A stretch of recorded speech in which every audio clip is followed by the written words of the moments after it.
Hello and welcome back to Success by the Numbers, your show to help you understand numbers in your business better and to manage your business by the numbers. My name is Mona Tenjo and I'm your host, and I'm also the CEO of Work on Your Business, where we help business owners to work strategically on their business instead of drowning in their operations.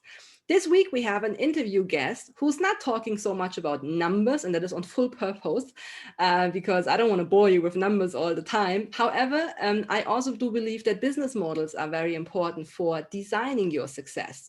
We have this week Jennifer Pickhan, who's the co-founder and senior managing partner of LegacyBuilders Global, and she's going to share the model of franchising with you, what they did, how they decided on this model, and what comes with it on evaluations, why they decided for this model, and what their plans for the future are. So enjoy this interview with Jennifer.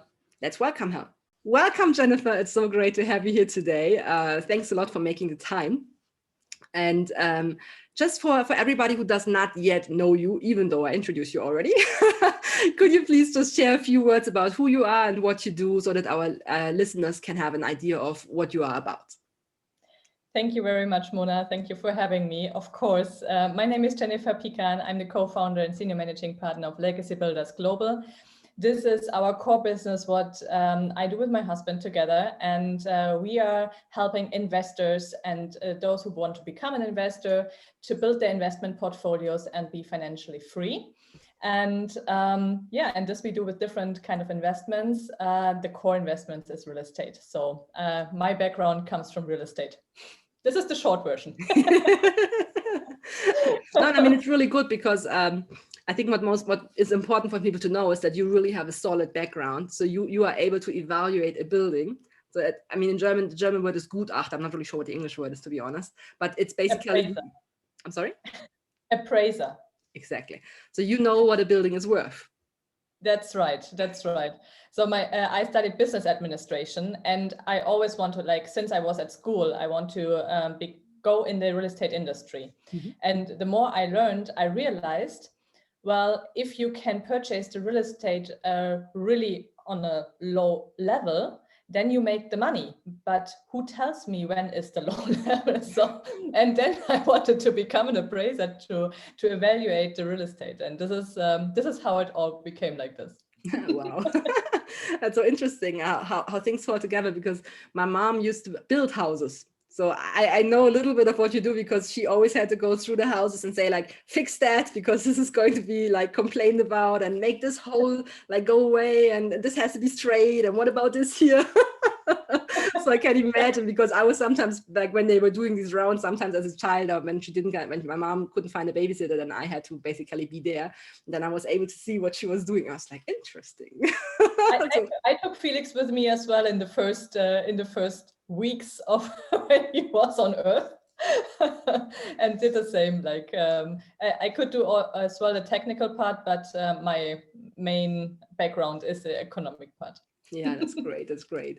So when you decided to start this company, because one of the reasons why I want to have this interview with you is because I would like to share with the listeners the business model that you have. Because as you all know, as a listener, you have different opportunities how you can build a business in terms of structuring, in terms of, there's so many different things like licensing, joint ventures, you can make franchising, you can have your own business and you are the full owner. So there are partnerships. There's so many different versions out there. And Jennifer has a very specific business model that she uses for her business. And it would be awesome to just dig a little bit into that. Why did you decide? So first of all, what is it? And then why did you decide on that model versus the other? So what was your evaluation process? How did you end up with that decision? Because I think this could be helpful for the listeners to understand, what are the considerations that you had? May it be legal, may it be commercial, is it like a sustainability topic? Is it a risk asset protection topic? What was the consideration on choosing this model? And then we can dig a little bit deeper into the other topics as well. So it would be awesome if you could just share a little bit, what does your business model look like? And then how did you decide on that model? What was the process? Of course. So based on my background as an appraiser and as well as a financial planner, and I always had as well as experience in the real estate as a real estate agent. So all of that is really something, you go there, you deliver your service and you go away and you have nothing to do with that. But you see as well all the mistakes people are doing, but you're not allowed to tell them because this is not part of your job. And this is really this, this stresses me. I cannot like this. I went away and said, oh, I cannot tell them, but actually I should. So this is the reason why we said, well, we want to combine that. And they should have like this after sales service, like what actually real estate agents should have. It needs to be stronger because people need to learn how they make money with real estate. And this is why we just changed the model. So some of us who don't know yet really good, they think we're real estate agents. So we're not delivering like just the real estate. Of course, you can, if you're part of our club, you have access to our deals as well. But basically, we have a group of people and we focus on our clients first, on our investors first, and we focus on their needs. And based on that, the next point is the deals. And because we have like this amazing resource, we can negotiate with banks, with financing people, and with real estate developers or property owners on a whole different level. And the things goes fast. So it means as well, when we get from developer the properties in, and for example, we had 28 units in December, just coming in, it took not 10 days that they went gone. And the fast that our record is for one unit, that it's reserved in 7 seconds. So it goes in our WhatsApp group, and after 7 seconds, this unit is gone because our investors know what they want, they know what they do, and they can make decisions really fast. And this is great for the investor, for the developer. The time is really little. You need to spend. You don't need an expose. We have the numbers, we have the documents, we have a really straight process, and this saves money. So everybody gets paid, which is our motto anyway. That's great. So I mean, so basically what you do is you're not just like managing the properties or you're getting the people together, but you also make sure that so do you also deliver trainings for your investors so that yes, maybe share a bit on that. Yeah, with pleasure. we have a property club, and based on each level, we have different things like accountability sessions, masterminds. We have an investors exchange twice per month where we really exchange on another level, like on the same level, the deals and all the things like that. And we are super grateful as well for our really active investors because they bring other investments on the table as well, which is beneficial for all of us. And so we train them where they need training. And with each investor, we sit together once per month for 45 minutes around, and we go through their numbers and we build their portfolio on a monthly basis, make sure that everybody knows their to-dos and they hold themselves, and we hold them accountable. That they really work on their investments, because this is one of the first things people cut on the day. Like if they have a full-time job, they say, oh no, I don't want to take care of this right now. But this is, where the money is for them and where they can be free and independent. So we take care of that. Okay. When you talk about we, is it just you or is there like a team behind it? Because I think having a session with each investor is quite time consuming. So how do you still want to find deals if you're sitting with them all day long looking at their accountability? So could you explain a little bit how your team structure looks like? We are a team. And this is actually as well the reason why it has pros and cons. We are team players. We love to work in a team, and it takes a little bit longer to build this business. Okay, so it's not just like if you're a real estate agent and just go out there and sell the real estate. It's a whole different level. You can make money really fast if you're good in selling. But we built the whole ecosystem. So we built as well other investments or other investment opportunities for our investors based on their needs. It's a brighter field, I would say. And for this, we have a team, and we use the franchise model. So we have partners now in Germany. They are the first ones. And this year we are expanding. So really happy for that. So when we think about franchising, the first thing I think that for most people comes to head is like McDonald's, because that's like the biggest franchise we know out there, right? And where many business models have been modeled after. So knowing McDonald's and knowing that McDonald's is a lot, I mean, in case you listeners don't know how McDonald's works, it has processes and handbooks and everything is documented so that everywhere you go into a McDonald's worldwide, it's always the same, right? So transferring that to your business. So how did you, when you decided to make a franchise, so what was the first point of deciding is a franchise the right model to go, instead of hiring a team and doing it by yourself? So what was the consideration for doing it as a franchise? Is there asset protection, maybe a reason for that? I'm just guessing, this is just like blind shooting. So just to throw some ideas in, like, what was the decision criterion on which you decided to make this a franchise? The main criteria was that we act globally. So we want to really like level the barriers for our investors to invest cross-border. Mm-hmm. And for this, you need local partners. So obviously, we don't know everything, like each of us. So we need people who have deeper insights in their local, in their country, in their field. And we work with them together. And the easiest way to work with them together is through a franchise in this model. So this is the main reason why we decided for that, to build this franchise. And I think the second one was like building the manual and all the things like that. Well, like Jan Mark and me, we are more like the makers or the doers. Like, I have no idea what is the English word for that. But in German, the Macher, yeah, the action takers. So sitting down and writing a manual, as you know already, is not really our strength. And that's what we love to do. But we are really grateful to found an expert in this field. So what we did is, based on our strength as an action taker, we found great partners, and we know them for a long time already. And they were our guinea pigs. So basically, we put the system together with them in Germany for the first step and see how that works, what they need. Of course, they get more like it will be afterwards, but we help them to grow. And they launched their business in the first lockdown in March last year. And in less than 1 year, they were able to secure 100,000 euros revenue. So we were really proud of them. It was like when they started in March in the first lockdown, we were like,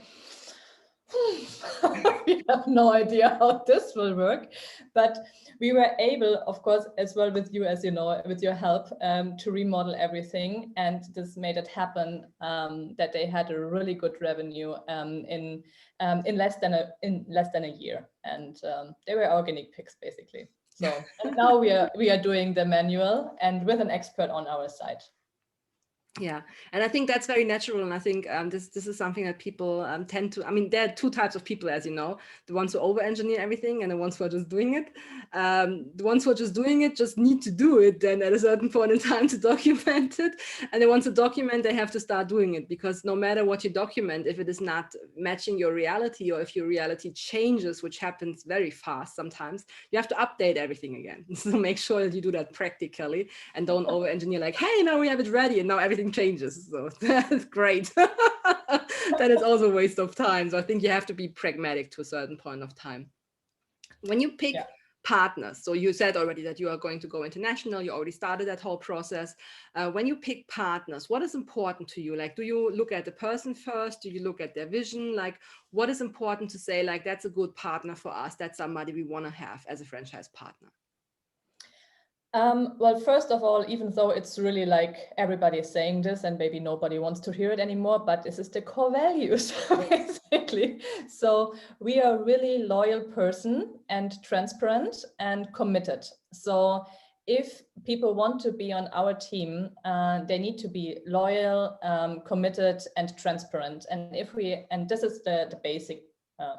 This is the basic, basically. And but what we learned as well from the expert is, and especially when you look for franchises or franchising partners, then you are not looking for the people you can work with. You sort the people out you don't want to work with. So that will be a whole new process for me, because like at the moment it's really like, okay, this is a good fit and we can really work on each other. We have the same direction, the same goal. We are all team players. We have like, the team and the team success in mind and not on the single person, which is like which makes a huge difference. And this is the main, that will be a learning for me as well. So I'm looking forward to this, how this is working. So just cut out the people. Okay, you're not. Let's see who's left. Okay. Another story. Oh, awesome. And then once the elimination process is over and you found somebody, it's left. You then probably guide them through some type of onboarding process, right? So you will probably give them some training and support, probably, right, materials. So I mean, I know it because I'm behind the scenes. Exactly. So I know that you have a lot already, but like, and this process also took some time, right, to find out what do they need, and do they need more, do they need less, like what type of information helps them, how much of their own flavor maybe do they have to get into that whole process, and where do they really say like, no, that's the guideline, stick to the guideline.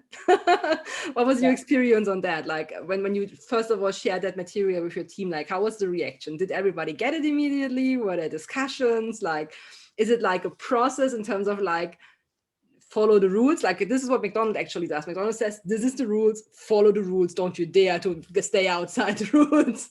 But however, McDonald's is already in the market for many, many years. So, I mean, it's very interesting to see how does it start in the beginning, because maybe in the beginning it was not like, do it that way. Maybe it was like, yeah, maybe it's a good idea that you bring up there. We should maybe adjust that, right? So how is that process in the early phases of having such a franchise? Is this like an iteration? Is this open discussion? How do those frameworks and trainings develop over time? A lot of discussion. And, you know, there are some people, they don't want to work in a team. And in this discussion, I can really understand that point, to be honest, because you get things to hear that you don't want to hear. And it's really, really exhausting.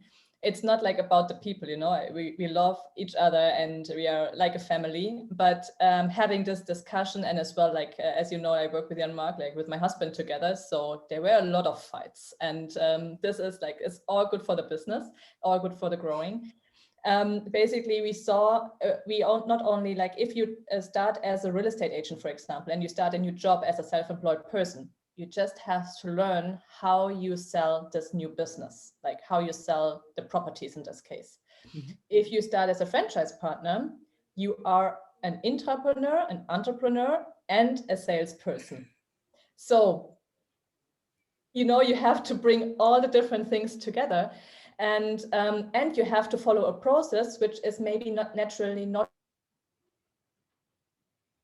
well, because of Corona. So like what you said, like having it written down, it would in 2020, like we would have changed 20 times our process. So thank God we did not write it down. And and in this case, we what we did to help our franchise partners, because they had as well a small team available, and we want to focus on the right people. So you need A players. So what we did was a really strict training for 3 months, really strict training. So like a boot camp, and to see like who can handle the stress and who can fit on that and what is needed in terms of sales and business growth. And this is what how we helped them to get into that. And this was really a game changer for them, because they realized what they have to do. And we sorted actually already the people out which were not like helping for them, because I'm sure like at least 5 of these 10 people, and we were 10 people, 5 of these 10 people, they would take the focus on. It would use a lot of time. It would be really time consuming. And in this case, they had like 2 people they had to focus on. So they had more focus on the sales part, which was really helpful for them. Awesome. So last question. 2021. So we're still somehow in Corona. We're already in March now at the time of this recording. So what's your goal for this year? Like how far do you want to stretch your empire until the end of this year? What's the goal? Well, also this changed already again. Because like you know, you make your plans, and then in the first quarter you have your plans, and we said, well, we want to open 14 new countries this year, and then Clubhouse. 14 or 14? No, 14. Okay. 14. Just asking. though, this is next year. But so we had our plans and 14 was set, and then Clubhouse appeared on our plate and everything changed, and we met this great guy. He's an expert and he has a team as well. He's an expert in franchising, and we are in negotiation now at the moment with him to bring him on board, which will process and systemize the whole thing even more. So this is basically the part that we need. And on our plate right now is 20 franchises in Germany until end of this year. So you increased it already? We increase it, but we stick in one country. Okay. Unfortunately, for this year, we stay in Germany. And then, so we had to get a step back, which is as well always hurting, always. If you have these plans and you want to grow and then you get stopped. So we had to step back, but we grow Germany even more. Okay. Going to be very curious to watch your journey and see where it takes you. And who knows, maybe it goes faster than you think and you suddenly are international. So, and if anybody's interested to join the team, I'm going to give you the contact details of Jennifer. You can reach out directly. If you feel like, yep, that sounds like a good fit for me, go ahead. I think Jennifer's very happy to learn about you and meet you. And so as I know Jennifer, she's very open to new contacts. So please don't be shy, please reach out. And you never know what comes out of it, right? That's right. You never know who you meet and what can come out of that. Awesome. Thank you so much, Jennifer, for taking the time. It was a pleasure having you. It was really fun. And yeah, good luck. And I mean, I'm going to keep my fingers crossed for you. I mean, this is the German way. The English, I think, is like this. Keep the fingers crossed. In German, we say, drück die Daumen. We keep the thumbs pressed, you know, and then we keep fingers crossed. German way. Both is helpful. Thank you so much. Thank you so much for having me. It was my really pleasure. And if there's any more questions, I'm really happy to answer them. So just reach out. Awesome. Thank you so much. Thank you so much, Mona. There you have it. Now you know about franchising. You know why Legacy Builders Global is working with franchising and what comes with it. So the people, the selection, the criterion, and how you document your processes and how you document your entire business to make it a franchise model, right? I hope this was valuable for you. I hope you found this interesting. If you have any ideas for new topics, if you have any questions you have, please feel free to reach out. I'm going to share the contact details with Jennifer at the end of this video and also accompanying to this video in the description. Please feel free to reach out to her. She's very open for contact requests. And if you're interested in joining her franchise, if you want to be part of that whole journey, reach out, get in contact and find out if it works out and if you get along with each other. And until then, I wish you a wonderful week. We see us back next week with another amazing interview guest. I'm saying one more time, thanks to Jennifer for taking the time today, and we see us back next week. Please share it, please like it, please talk about it, comment it, give us an abo, a subscription wherever you see this video. I'm always happy to hear about your feedback, but also make sure you don't miss out on the other videos that we have. Check out the other videos that have been previously recorded and already published, may it be with Jillian Michaels, may it be the CPO of Heidelberg Cement, Dr. Ines Ploss. Whatever videos you find on there, take advantage of them. This is free knowledge we share for you. And we hope that you enjoy this. And again, we are open for feedback. If you have anything you want to hear about, if I shall dig in with some guests into specific topics, let us know. And we are happy to serve you. Have a wonderful week. Bye-bye.